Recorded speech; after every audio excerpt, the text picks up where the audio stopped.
Hi everyone, welcome. I'm so excited to introduce my special guest today. We have with us Karen Dubi, who is the Wealthy Healer. She helps changemakers and female entrepreneurs in service-based industries to drop the lack and find abundance and wealth in all areas of business and life. Hi Karen, how's it going? Hello. It's going great. I'm so excited to be here. So Karen is another of my recent internet besties, and we get to hang out a lot, and she's really freaking awesome. So I'm so excited to dive into conversations around everything wealth today. So before we dive in, Karen, what's your story? How did you end up doing this work? Ooh, it's a long story, but I'll give you the abridged version. So I've been in the service-based business for many, many years, almost 30, and it started off as like a health and wellness practitioner and coach, and that evolved into something more spiritual, and I dove deep into meditation and yoga and breath work, and I was facilitating that kind of work. So it's always really been in helping people to heal. And the way that they used to claim it is that it's healing from suffering, like whatever suffering. Some people have more profound suffering and some have just very benign suffering, but we all experience different kind of levels of that. And the whole transmission is to elevate from those stuck points, whatever that is. And I've noticed that while I was diving more deeply into self-development and personal development world, and becoming a life coach and business mentor, a lot of people had a story around money, and those money blocks were preventing them from showing up as big or as massively as they wanted, holding them back from the impact that they want to create in this world. And my money story is a little bit different than I think a lot of people's money story. There's always like the rags to riches story, or I went from nothing to something, or the most devastating, awful low to all of a sudden, this abundant world. And I didn't have the relatability because I always really came from having money, but I never made money. And so my value was not in self-worth of having money. I never made it. I just had it. And there's a big difference. So some people don't know how to make the money, and that's their money block. Some people are afraid to make money because success is scary to them. Some people have a story around not being able to hold the money or to maintain the money or to be able to replicate the money situations. And some people just don't feel that they're worthy of creating the money. And so when I was teaching like yoga classes, it was really, you get paid per hour. You teach a class, you get paid for the hour. And so the money I was bringing in was not a lot. And so I never really felt like the breadwinner or the person who could sustain a high financial income. And that held me back because I just didn't think I was able to. I didn't think I was worthy of. And then my kids started getting a little bit older, and they were like always going to my husband for financial advice or like entrepreneurial advice. And I was like, hey, and so I realized like I need to create a shift in my own story. And that was my money block story, is that I didn't think that I had the ability or the capability of being able to be financially independent. Okay, I love this. I love hearing people's money stories and hearing different perspectives. And this is definitely a less common perspective, like in my world and in my community, especially for like yoga teachers, even though, it makes sense that like someone who would be teaching yoga regularly would like have other financial backing, because yeah, it is one of those professions that's just like notoriously underpaid, like so many professions that like, women, creators, people who are, into the alternative arts and therapies, just because that's how it's been allocated as valuable in our culture. And yeah, and it's so important to talk about and to see it from that different perspective of like it doesn't matter if you have money, like you should be compensated appropriately for your gifts and skills and talents and contributions um in every profession. And yeah, and I know that's what you're all about, and that's the conversation that you're bringing, and I think it's so important. And I think this is, a lot of women will like be able to identify with this, especially, when you have a partner who, most obviously we know the stats, like men generally earn more money than women. And so it can become easy to just like lean on that and, be provided for. But that doesn't help with what we're moving towards, which is establishing more like women dominated professions and making sure that they have value in the market. So I would love to hear like, yeah, what are your kind of like top frustrations that you see with like women under earning in healing and like caregiving professions?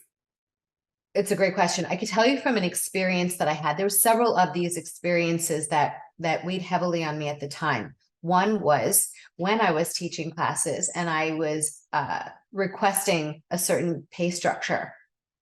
I was told on various occasions, well, you already have money, so this shouldn't be about money for you. And essentially wanting me to do it like on a pro bono basis. And the thing is that if I want to do something pro bono, I can and would, but that's my prerogative, that's my choice. And if I'm not choosing that, if I'm doing this on a regular basis, then I have the right and I have the power and I have the deep desire to be paid for my services. I have done so much training in my life. You know, there's a like an anecdote story of, I think it was like Picasso was in a coffee shop and some woman said, "Oh my gosh, I love your work. Can you doodle me something?" And he doodled her something in 5 minutes, and he was like, "That would be $10,000 or some price point." And she was like, "But that took you less than 5 minutes." And he says, "No, ma'am, this took me my whole life to learn how to do this in 5 minutes." And so that's what I learned when I was a newbie in the industry. I was like, I'll take anything. You pay me whatever you can pay me. I'm happy. But then when I became much more of the expert and the polished or the more masterful kind of teacher, you know what? I think that that has some credence, and I wanted to be compensated accordingly. I took the time to invest literally years and money in my own growth and in my ability to teach and share. And that should be compensated appropriately. So just because I have money, it doesn't mean I need to do pro bono work. I should still be paid for what my services and how I feel energetically I am entitled or ought to be getting paid. Yeah, this is such an important conversation, and it makes me think of like, okay, obviously this is like a big issue for like artists and creatives. And I remember I saw a post recently that the dancers at the Super Bowl, I can't remember which performance it was. I think it was whoever was before Rihanna, maybe that it was The I year can't before? remember. Yeah, anyway, they weren't paid for the Super Bowl, and I'm like, are you fucking kidding me? Like, this is like the biggest production budget in the history of all freaking time, and Right. it's so often sold as like an opportunity. And you know, especially dancers, right? Like that's notoriously been a profession that hasn't been respected, hasn't been well paid. And is it a coincidence that it's a profession that's done by very young women? Like, no, you know, it's like they're very young dancers. You peak in your career when you're like in your late 20s, but very often. I know that's changing now, but and the only way that's going to change is if people within the industry start refusing to work for less. And I think, Claiming is yeah, really what it is just claiming what you feel your worth is. I never like to judge people's price points. Like it could be outrageous. I actually saw someone on TikTok recently that did this most magnificent haircut. And I was like looking to get a really magnificent haircut. So I reached out and he gave me his menu page of services. And it was like a $550 haircut. I was like, whoa. But good for you. Good for you to be able to charge that. And if you're able to charge those fees and get it, then all the power to you. It turns out he's not even nearby me, but everyone should have their price point. It's up to us as a yeah. consumer. Like, can I pay it or can I not pay it? Am I willing to or am I not willing to? That's the deciding factor, not whether they're worth it or not, but whether I can make that happen for my own self as a consumer. That's the only relative like question. Yeah. And I think it was a great point that you brought up about the lifetime value. And I think that's a really important shift in the conversation away from this kind of like industrial age, like factory worker, dollar per hour, you know, amount on your head and on your time. And yeah, like you say, everything that you're bringing to any type of work that you do, it's not only is it a lifetime worth of experience, but it's also, you know, a lifetime worth of value that that person is going to get from that exchange. And I think that's just a really important shift for anyone who has been experiencing being like undercharging or being underpaid or feeling kind of awkward about raising prices. And I think as women, we do get really triggered. And I've seen people have conversations around it when people charge like a very, very high price. And I think that's something to look into and something to feel into and to really ask ourselves, like, okay, why is this really triggering me that this person should be paid so much money? Usually there's some pain in there around not receiving your worth and not receiving what it is that you desire. And and just recognizing that, you know, on the flip side of it, as entrepreneurs, we get to choose who we take on as clients. We get to choose where we invest our time, where we invest our energy and our resources. And so if the lifestyle that we desire is, you know, or the way that we work that benefits us the most and allows us to do our best work, means we only have a certain number of hours, means we are limited in how many people we can serve depending on our business model. And, you know, so if there is any one-to-one work, especially, or where it is involving your time in a service and delivering to clients, that it is limited. And yeah, like you literally do get to name your price. You get to decide how much money you make. And obviously, you know, bringing the appropriate level of value and knowing where you are and your level of experience and ability to help clients in what you do. But, you know, every single industry has a very, very diverse range of pay grades, of experience, of client types, and we really get to pick. And I think the more people pick what feels in alignment for them, because there's an unlimited way to do business, I feel like the more we're all just going to like reorganize and everybody gets to be abundant. You're saying so many things that I'm just like, yes, yes, yes, yes, yes. Because first of all, yes, we totally get to choose. And literally right before I hopped onto this with you, I got in my inbox a request to have a 30-minute coaching session, which I don't usually do 30 minutes. If it's an offshoot kind of thing, it's usually 90 minutes because 30 minutes is a little bit of a short time to just accomplish some kind of brainstorm or some kind of specific purpose that they want that call for. So I don't usually do it, but I have the choice. I could say yes, and we can figure out something that works for that person and for myself. So the beauty of that is the choice. The other thing that you said that was like yes, is the industry has a lot of variations in it, whatever industry that is for people, whether it's in the change maker work, or if it's in an artistry kind of work that people do, whatever it is, service-based businesses, there is an average price point, and then there's highs and lowers of that. But the average, if we're going to just try to be in the status quo, then what sets us apart? Like I don't want to be an average delivery kind of service provider. I don't want to just be that. So I set my own prices based on what I value. And if I have a low value of myself, well, there's the inner work.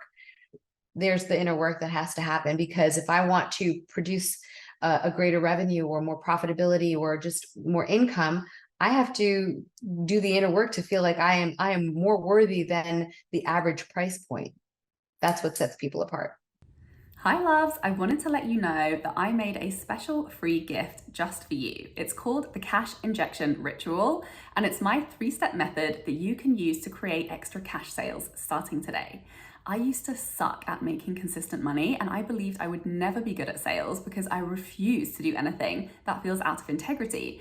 Then I discovered the powerful mindset shifts I'm about to share with you, and I implemented this cash injection ritual to double my income 3 years in a row, making it to 6 figures in my dream coaching business. Now I'm so effing excited to share this work with you so you can start receiving the money you so deserve. So click the link in the description or go to withsarahmac.com and you can download the cash injection ritual from the freebies menu at the top of my page. Please remember to share your celebrations with me when the extra sales and cash starts to roll in. Before we get back to the episode, I have something exciting to tell you about. There were a couple of key things that changed everything in my life as an entrepreneur that allowed me to bring in 6 figures while working half as many hours and having more fun than ever before in my business. It was money mindset work around how I was doing business, combined with getting good at sharing strategic sales content online. I know you know that this is your year to start hitting your 10K month income goal and living the life of creative freedom and fulfillment you have been dreaming about. You're ready to be consistently attracting total dream soulmate clients through the creative content you're sharing on social media, and you want to be reaching more people, charging higher rates, and working much less.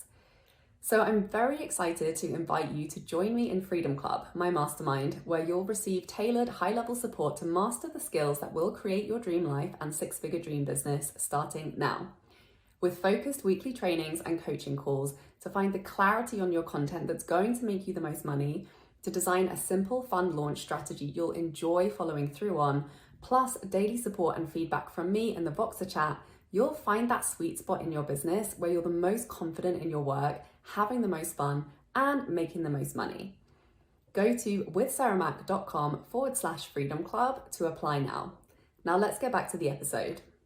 Yeah, and I've really seen this, like, for myself and for my clients. Like, this is really like a rite of passage, particularly for women in entrepreneurship, because we're so used to, like, hearing no and people trying to like underpay us or not, or like refuse when we, or just thinking that what it is that we desire isn't possible because we haven't seen it, or because it's like outside of the average, or what we're used to seeing.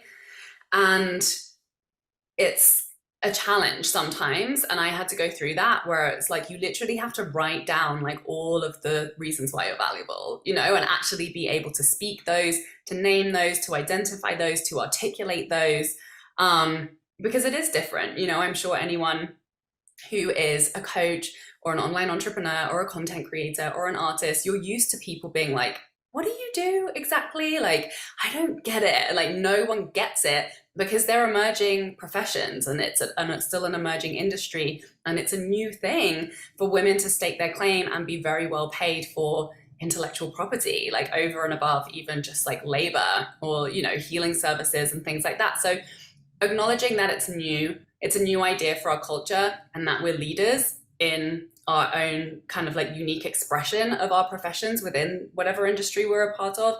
And so we have to go first. Like, we have to be able to articulate why I'm so freaking valuable when you are able to spend time with me and when you're able to work with me, and obviously to know and become very skilled and targeted at the way you're making an impact and the way that you're creating results for people, so you can sell yourself, because ultimately that's the skill that leads to opportunities. It's being able to communicate what's possible when people work with you, and that really is like the gateway to those results of higher income. So obviously the ability to sell and to communicate, but underneath that is doing all of that mindset work and unpacking all of those feelings that are cultural, that we've inherited from generations of women,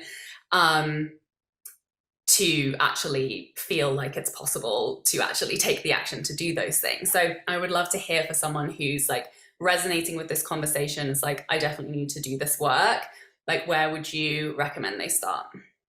Well, I do think that everything you said has so much validity to it. Like, there is a traditional business strategy and methodology to marketing and sales and building your business, but there is also the energetics, and the energetics is where I find the magic, I find the magnetism, I find the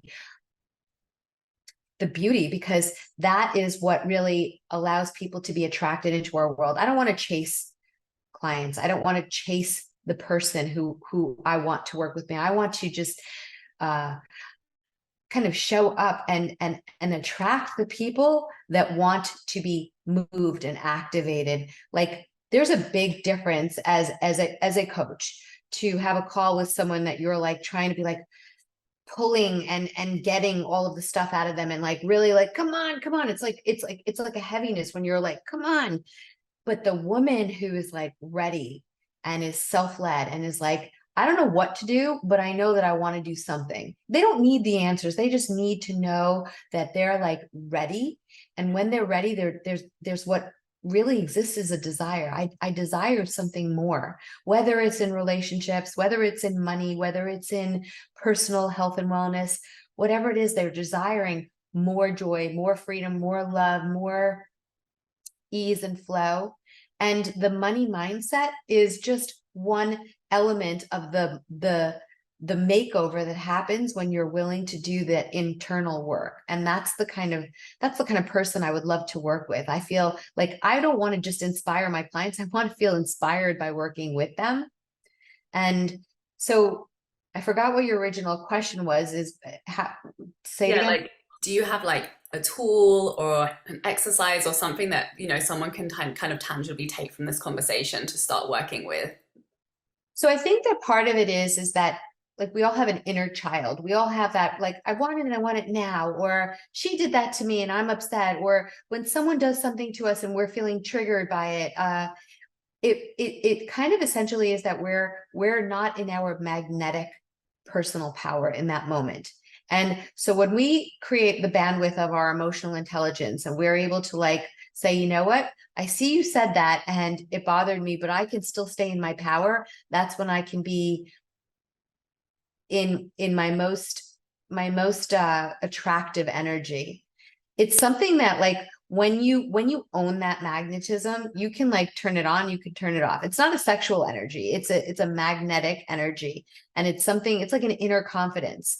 The other day I walked into this into Whole Foods, and a woman, I literally knew I was doing this. When I got out of my car, I was like, I'm in a good mood, the sun is shining, I just went to the gym, I felt like really good. I walked into my car and I knew I walked with like, I wasn't trying to impress anyone, but I knew I was walking with that turned on magnetism. I just wanted it. And so I turned it on. And this woman happened to have seen me in my car, and she caught me in the produce aisle and she came up to me. She goes, I just want to say, I saw you walk in and you are so confident and so strong and you look so attractive in that energy. And I was like, holy shit. I It literally, works. at will, I turned it on. And that's something that we can learn because we have the choice to. We can learn to turn that on. When you walk into a room, it's like, who is that?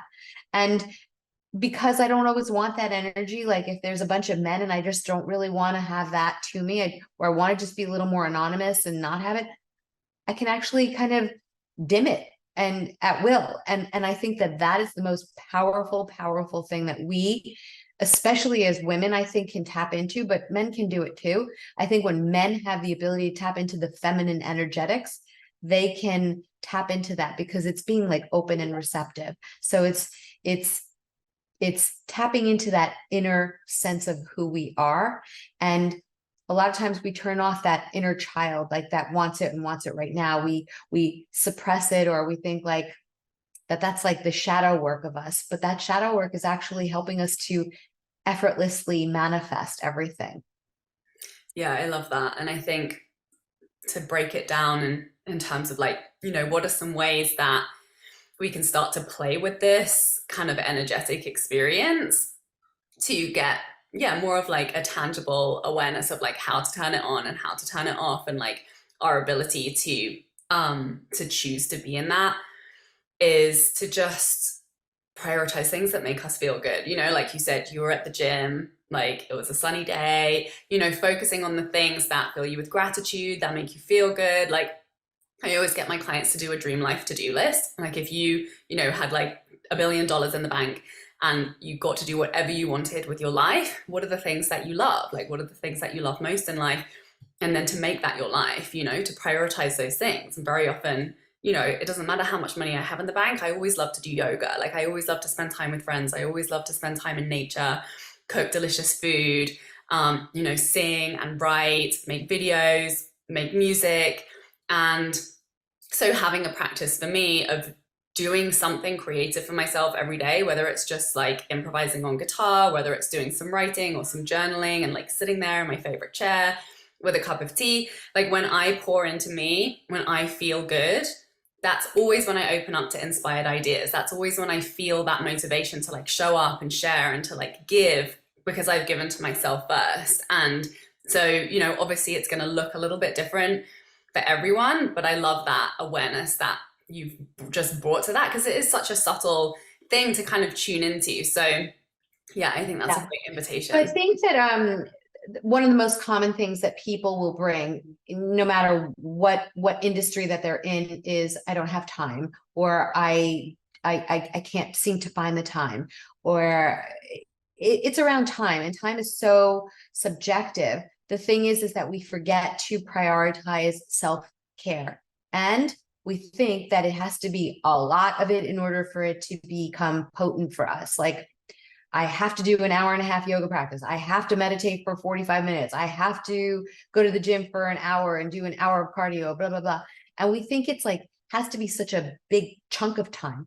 But if you just took a few minutes in the morning, like before you started projecting your energies out there, where you're getting kind of like caught in emails or texts or people needing this from you or that, and you're grabbing onto all of these different external things, if you just took a couple of minutes, 5 minutes even, to just be in your own self-contemplation, like, and ask yourself, I used to have like a morning journal prompt, and it was called morning shakers, I forgot, whatever, morning paper daily maker, something like that. It was a cute, like, punny thing, but it was really like, what am I going to do today?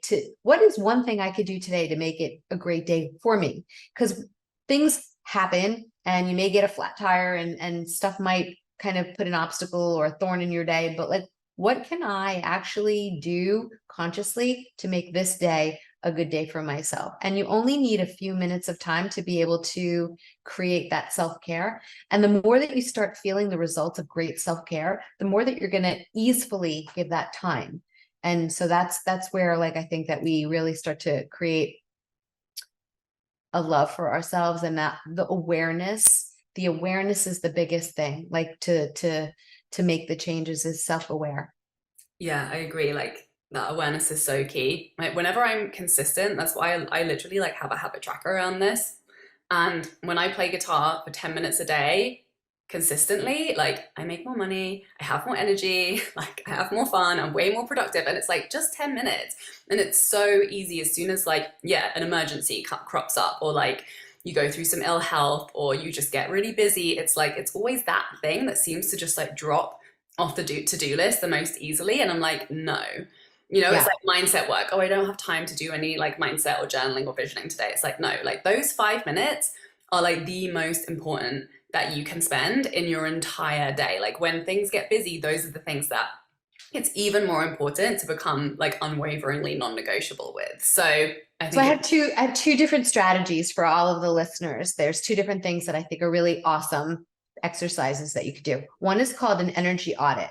And the energy audit is taking a piece of paper, and I think better on paper, but taking, like, than in your head or on a computer, taking a piece of paper and literally making two columns. And on one side of the column, you put the energy surplus, and on the other, you put the energy depletion, or like, so essentially you write all the people, places, habits that are giving you energy, that fill your cup, that you feel lit up and excited about, that you're overflowing with, and you put that on one side. And on the other side, you put all the things and places and habits and environments that are depleting your energy. And then you start to really be able to see, okay, so you can't get rid of everything that's on your depleting list. I mean, like, you have to do certain things that are on that list, but how can you maybe make it less depleting? Like, how can you be able to, like, literally take the arrow and put it from depleting to energizing? So let's just say I have plans with a friend who constantly depletes me. She's like an energy zapper for me. But she's my friend. So how can I do it so that I don't spend 3 hours with her where I'm just like, oh my God? I can now take that thing that was on my depleting list, and I can move it, because I could say, you know what? I'm going to go out, instead of invite her to my house, or instead of go to her house or create an indefinite amount of time, I'm going to say, let's go here for 1 hour. And this way I've kind of created a boundary around it. And I've taken the depletion, and I've made it a little less depleting, so it can start going on my energetic list. So that's one thing. It's called the energy audit. And the second is the 10-10 list. And the 10-10 list is 10 things. You can list this as often as you want, a day or week or month. 10 things that you're grateful for and 10 things that you want. So you never forget your desires, but you always remember what you're grateful that you have, that you had, that you will have. And it creates a presence in remembering what makes you happy and what makes you feel filled. So you're still pursuing your desires and things that you want, but you're not like unhappy until you get there. You're remembering the 10-10 list because there's things that you currently have that make you happy. I love these exercises so much. Thank you for sharing these. I'm definitely going to use these. So I could keep talking about all of this forever with you, but I'm going to wrap it up. So please tell us, for anyone who like wants to know more about what you're up to, where can they find you, and what's going on with you at the moment? So many great things happening on the horizon. One is I am developing a podcast, as you know, called the Wealthy Healer, and I'm super excited for that one happening. So look out for that. My website is karendubi.com, and that will list current programs, live programs, self-paced programs, and how to work with me. And also my book is on there. The name of my book I published last year is called The Art of Getting Out of Your Own Way. And that's there, and you could buy it there or on Amazon or different platforms, but it's all on my website, which is being redone, and I'm so excited. Yes, so many exciting things. Well, thank you so much for joining us. Thank you everyone for listening and watching. Please share this episode with anyone who you know will love it, and we'll see you next week. Bye. Thanks for having me. Bye. For more inspirational content, head over to my website withsarahmac.com, and please support the show by liking, commenting, and subscribing.